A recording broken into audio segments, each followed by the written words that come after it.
Cours d'anglais. The simple present tense. The simple present tense. Aujourd'hui, dans cette vidéo, nous allons voir the affirmative form. The affirmative form, c'est-à-dire la forme affirmative. Après, the negative form. The negative form, c'est la forme négative. Et finalement, the interrogative form. The interrogative form, c'est-à-dire la forme interrogative. Alors, the affirmative form, c'est la forme affirmative. Prenons par exemple le verbe to work. To work, qui veut dire travailler en français.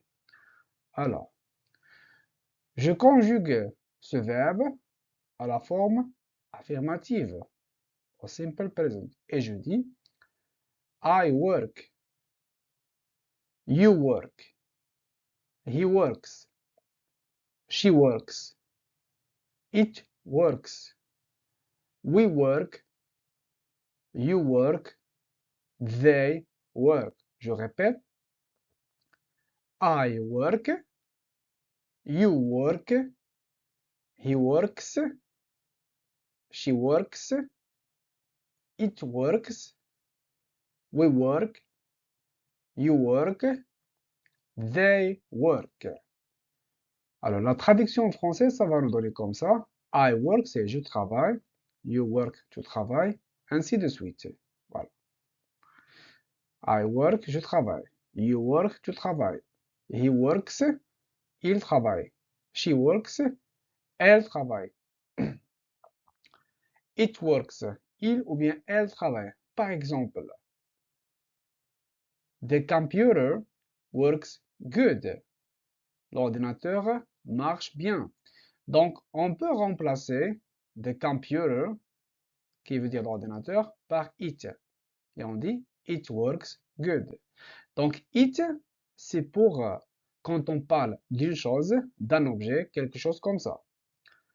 We work, nous travaillons.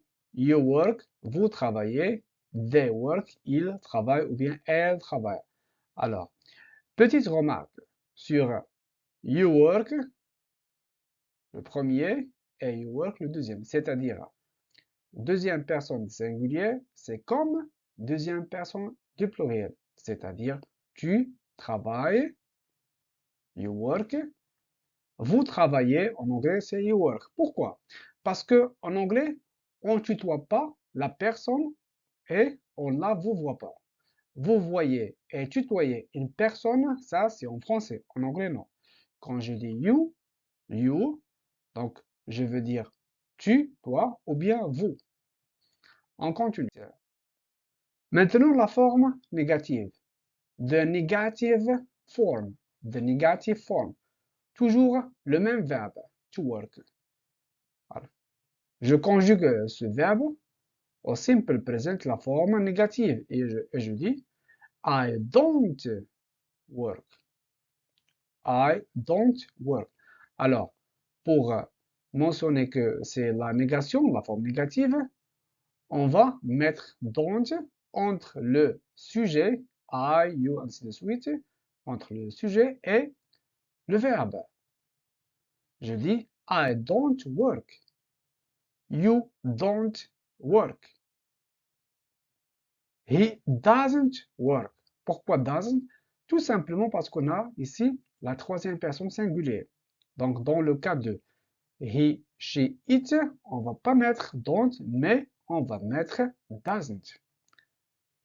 Alors, he doesn't work et non pas he doesn't works. C'est pas comme la forme affirmative.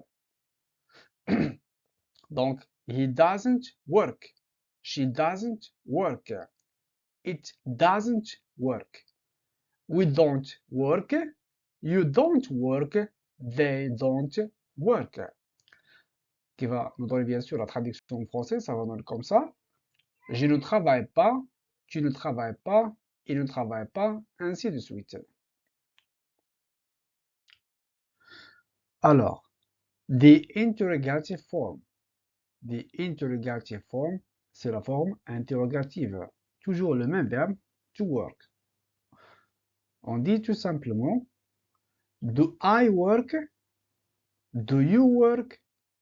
Does he work? Does she work? Does it work? Do we work? Do you work? Do they work? Alors, la traduction en français, ça va me donner comme ça. Est-ce que je travaille? Est-ce que tu travailles? Ainsi de suite. Cours d'anglais.